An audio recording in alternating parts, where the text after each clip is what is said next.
Hey everybody, my name is Marcus, and in this video I will show you a simple way how you can set up your campaign default settings. So you get things optimized when you're gonna create new campaigns in Mailchimp.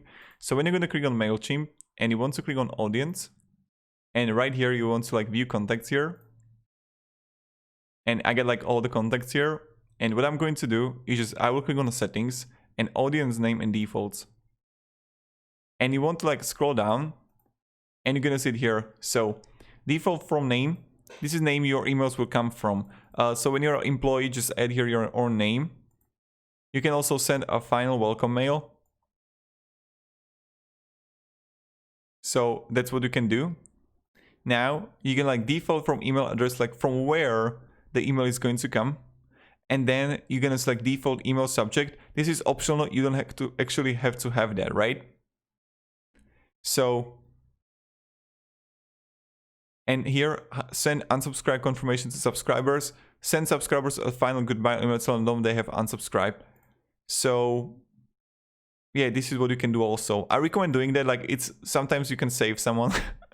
And I recommend also send final welcoming name. That's what I would do.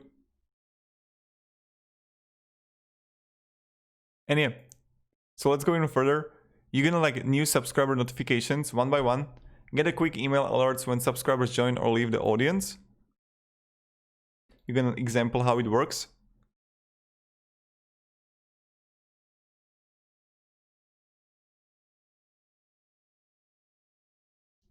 So yeah, your list gets a new subscriber.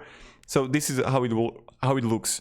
But again, if you're gonna have I don't know, I have a list of 3,000 emails from my affiliate, and I don't want to have it, So you can have get an end of day summary of subscribe and unsubscribe activity. I recommend having that. So add the email here and you got to go.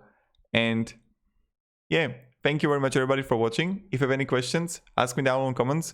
But this is how you can set up the campaign defaults in Mailchimp. Have a great day and goodbye.